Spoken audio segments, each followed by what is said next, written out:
তো বন্ধুরা, আজ আবার আরেকটি নতুন ভিডিও নিয়ে আপনাদের সামনে হাজির হয়ে গেছি। তো কৃষ্ণের লীলা কথা। তো আজকে যে টপিকটা নিয়ে আলোচনা করতে যাচ্ছি সেটা হচ্ছে আমাদের জগতে দুঃখ কেন হয়, এটা সম্পর্কে বলবো। তার আগে আমি একটু গুরু প্রণাম করে নিই। ওম অখণ্ড মণ্ডলাকারং ব্যক্তং যেন চরাচরং তৎপদ্যং দর্শিতাং যেন তস্मै শ্রী গুরবে নমঃ। গুরু ব্রহ্মা গুরু বিষ্ণু গুরুদেব মহেশ্বর গুরুদেব পরম ব্রহ্ম তস্मै শ্রী গুরবে নমঃ। গুরু কৃপা হি কেবলম গুরু কৃপা হি কেবলম গুরু কৃপা হি কেবলম। তো আমি এবার ঘটনায় প্রবেশ করছি। জগতে দুঃখ কেন হয় আমাদের। তো গোবিন্দ কি বলেছেন এই সম্পর্কে। তো কৌরবদের কাছে পাশা খেলায় হেরে গিয়ে পঞ্চপাণ্ডব, কুন্তী, তারপরে দ্রৌপদী, তার পত্নী অর্জুনের পত্নী দ্রৌপদীকে সঙ্গে নিয়ে তারা তো সবাই মিলে বনবাসে গেছেন এবং সেখানে দীর্ঘদিন ধরে বনে বাস করছেন। তো এটা ছিল সেই বনভূমিটা হচ্ছে আর্যাবর্তের এক বনভূমিতে ওনারা ঘুরে বেড়াচ্ছিলেন। তো বনের মধ্যে ফল মূল পশু পাখি শিকার করে অতি কষ্টে তারা দিন অতিবাহিত করতেন আর কি। একটা ছোট পর্ণকুঠির তৈরি করেছে, তাতে তার ওনারা বাস করতেন। তো একদিন কি হয়েছে, পাণ্ডব শাখা কৃষ্ণ তাদের বহুদিন খবর পান না, খবর নেওয়ার জন্য সেই বনভূমিতে গিয়ে উপস্থিত হয়েছেন। এবার পাণ্ডব জননী কুন্তী, এবং জ্যেষ্ঠ পাণ্ডব বহুদিন পরে কৃষ্ণকে দেখতে পেয়ে তারা ভীষণ আনন্দিত হলেন এবং তেনারা কৃষ্ণকে যথাসাধ্য আদর অভ্যর্থনা করলেন। তারপরে তার কুশল জানতে চাইলেন এবং কৃষ্ণ অত্যন্ত প্রসন্ন হলেন। আচ্ছা, তারপরে কি হলো, ওনারা কৃষ্ণের আহারের ব্যবস্থা করলেন। কৃষ্ণ আহার গ্রহণ করে বিশ্রাম করে তারপর কী করলেন, তাদের কুঠিরের ঠিক অনতি দূরে, খানিকটা দূরে আর কি, কোনো একটা বৃক্ষের নিচে কৃষ্ণ গিয়ে বসলেন। বসে ওই বনের যে প্রাকৃতিক সৌন্দর্য তিনি উপভোগ করতে লাগলেন। বিভোর হয়ে গেলেন তার এত প্রাকৃতিক সৌন্দর্য। তো হঠাৎ করে একটা মর্মর শব্দে কৃষ্ণ পেছন ফিরে তাকালেন, তাকিয়ে দেখলেন যে পাণ্ডবদের যে বড় দাদা যুধিষ্ঠির তার কাছে এসে দাঁড়িয়েছে। তো যুধিষ্ঠিরের চোখে মুখে কেমন যেন একটা বিষণ্ণ বিষণ্ণ ভাব। তো কৃষ্ণ সেটা দেখে একটু মৃদু হাসলেন, কারণ উনি তো সবই জানেন, অন্তর্যামী ভগবান। তো উনি তো সবই জানেন যে কি হয়েছে বা কেন এসছে, তো কী বা তার মনে সংশয় দেখা দিয়েছে, তো সবই জানেন কৃষ্ণ। তখন বললেন, হ্যাঁ তুমি ঠিকই ধরেছে কৃষ্ণ। আজ কৃষ্ণ জিজ্ঞেস করেছে তোমার মনে কী সংশয় দেখা দিয়েছে বলো। তখন কৃষ্ণ বলছে, যুধিষ্ঠির বলছেন, হ্যাঁ কৃষ্ণ তুমি ঠিকই ধরেছ। আজ বেশ কিছুদিন ধরে আমার মনে একটা সংশয় চলছে, আমার মনটা বড়ই চঞ্চল হয়ে গেছে। তো তখন কৃষ্ণ কি করলেন,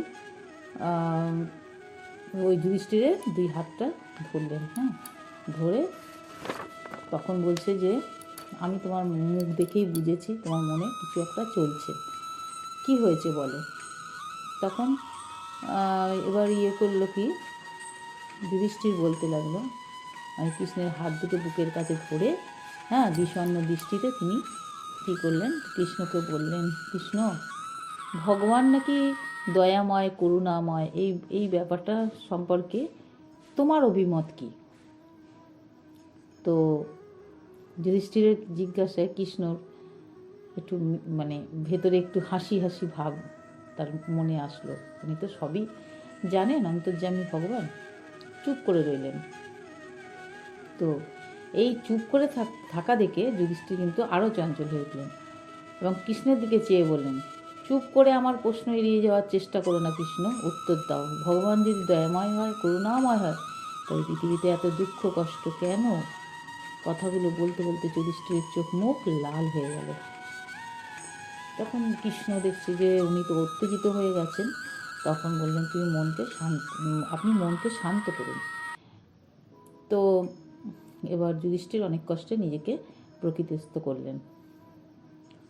এবার খানিকক্ষণ দুজন দিকে তাকিয়ে থাকলেন। তারপর কৃষ্ণ যুধিষ্ঠিরকে বললেন, আচ্ছা ওই যে একটু ভেতরে চলুন, বনের ভেতরটা একটু আমরা ঘুরে দেখি।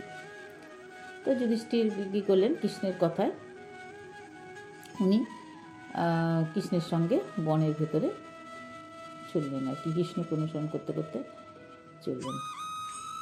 এবার কিছু দূর গিয়ে একটা শাল গাছের নিচে গিয়ে দুজনে দাঁড়ালেন। তো শাল গাছের কিছুটা দূরে একটা শিমুল গাছ ছিল। তো শিমুল গাছের মধ্যে একটা ডালেতে একটা মৌচাক, বড় মৌচাক তৈরি হয়েছে, আর সেই চাকে প্রচুর মধু জমে আছে, আর বিন্দু বিন্দু মধু টপ টপ করে মাটিতে ঝরে পড়ছে। এবার তেনারা দেখতে পেলেন যে ওই মধুর যে মৌচাকের নিচে একজন লোক আর কি, সে শুয়ে রয়েছেন, আর ওই ফোঁটা ফোঁটা মধু নিচে পড়ছেন, আর উনি একটু ঘুমন্ত তন্দ্রাচ্ছন্ন অবস্থায় ওই হা করে করে সেই মধু পান করছেন। তো যুধিষ্ঠির দেখলেন যে মানে ওরা দুজনেই দেখলো যে এই অবস্থা। তখন কি হলো, আরেকটা জিনিস লক্ষ্য করলেন যে ওই শিমুল গাছে কিছুটা দূরে একটা টিলা রয়েছে, আর ওই টিলার ওপর থেকে একটা বড় অজগর সাপ ধীরে ধীরে ওই লোকটির দিকে এগিয়ে আসছে তাকে খাওয়ার জন্য। তো কৃষ্ণ কি করলেন, কৃষ্ণ ভেবেছেন বোধহয় যুধিষ্ঠির লক্ষ্য করেনি, কিন্তু যুধিষ্ঠির লক্ষ্য করেছে। কৃষ্ণ ভুরুকুচকে একটু যুধিষ্ঠিরকে হাত নেড়ে একটু ডাকলেন, কাছে আসতে বললেন। তো যুধিষ্ঠির কী করলেন, কৃষ্ণের কাছে গিয়ে দাঁড়ালেন, এবং ওই মানে শিমুল গাছের তলায় যে মৌচাকটা আছে, সেই মৌচাকে যে মধু পান করছে লোকটি, টপ টপ করে পড়ছে মধু পান করছে, সেই লোকটিকে আরও ভালো করে দেখতে পেলেন, এবং দেখলেন দূরে ওই অজগরটি, তাকে যমরূপী যে অজগর, ওকে খাওয়ার জন্য, লোকটিকে খাওয়ার জন্য উনি অজগরটা আস্তে আস্তে করে এগিয়ে আসছে। তো যুধিষ্ঠির এই দৃশ্য দেখে প্রচণ্ড বিচলিত হয়ে গেলেন।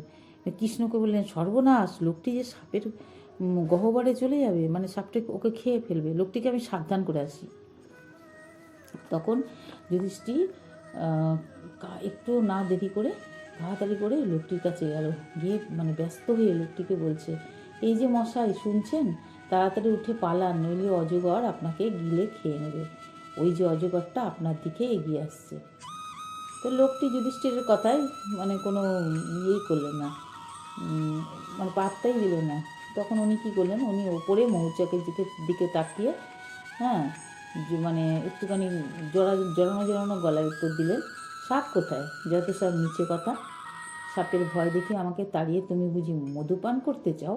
মনে করছো ওকে তাড়িয়ে দেবো, ওখানে শুয়ে মধুপান করবে? ওটি হবে না, সাপই আসুক আর যেই আসুক, আমি উঠছি না। এই বলে লোকটি পুনরায় আবার মধুপান করতে শুরু করলেন। যুধিষ্ঠির দেখল লোকটিকে সাবধানের চেষ্টা করেও কোনো লাভ হলো না, তাই সেখান থেকে তিনি আবার ঘুরে এসে কৃষ্ণর কাছে দাঁড়ালেন। তো কিছুক্ষণ পর অজগর এসে মানুষটিকে খেয়ে ফেলল। তখন যুধিষ্ঠির আর কৃষ্ণ দুজনে কিন্তু এই দৃশ্যটা দেখলেন। এবার ওনারা বনের থেকে বাইরে বেরিয়ে আসছে, নিজেদের কুঠিরের দিকে আসছে। তা বন থেকে ফেরার সময় যুধিষ্ঠিরের মুখে আনন্দ, তার আগে যে তার একটা চিন্তা ছিল, সে চিন্তাটা সরে গেল। মুখটা আনন্দে এবং শান্তিতে পূর্ণ হয়ে উঠল। তো কৃষ্ণ সেটা দেখতে পেয়েছে, দেখে যুধিষ্ঠিরকে জিজ্ঞাসা বলছেন যে, তোমাকে জ্যেষ্ঠ পাণ্ডব, তোমাকে যে বড় প্রফুল্ল দেখছি, ব্যাপার কি? যুধিষ্ঠির বললেন, কৃষ্ণ, এখন আমার মনে আর কোনো সন্দেহ নেই যে মানুষ কেন দুঃখ ভোগ করে। তাই যে আমার বিষণ্ণ ভাবটা ছিল সেটা কেটে গিয়ে এখন প্রসন্ন লাগছে। তখন এই সমস্ত কথা আলোচনা করতে করতে ওদের কুঠিরের দিকে চলে যেতে লাগলো। তো তখন কৃষ্ণ কুঠিরে পৌঁছে জিজ্ঞাসা করলেন, পৃথিবীতে এত দুঃখ কেন? তার উত্তর আপনি পেয়েছেন? তখন যুধিষ্ঠির খান মারলেন, বললেন, হ্যাঁ। মানে তার এর অর্থ হলো, মানুষ বলে না জেগে ঘুমায়, মানে মানুষ যে এই সংসার জগতে এই মধুপান মানে এত আসক্ত হয়ে সাংসারিক মানে মধুপান করছে, সেই মধু পান থেকে তারা কিন্তু বিরত হতে চায় না। তাদেরকে যতই সচেতন করা হোক যে মৃত্যু তোমার দিকে এগিয়ে আসছে, তোমরা সাবধান হও, এখনও তোমরা ভগবান কৃষ্ণের শরণাপন্ন হও, এই যে ভাবটা, এটা যদি মানুষকে বলা হয়, তারা এতই সংসারে আসক্ত যে কেউই ভগবানের দিকে কিছুতেই সংসার ছেড়ে ভগবানের দিকে যেতে চায় না। তো যার জন্যই কিন্তু মানুষ, যারা যান না তারাই এই পৃথিবীতে দুঃখ ভোগ করেন। মানুষে অ্যালার্ট করতে মানে সাবধান করতে চাইলেও, ওই যে লোকটিকে যেমন সাবধান করেছিল যে তোমার যে মৃত্যু গ্রাস করতে আসছে অজগররূপী সাপ, তুমি ওঠো, মানে মানুষকেও এরকম সাবধান করতে চাইলেও মানুষ কিন্তু কিছুতেই সাবধান হয় না।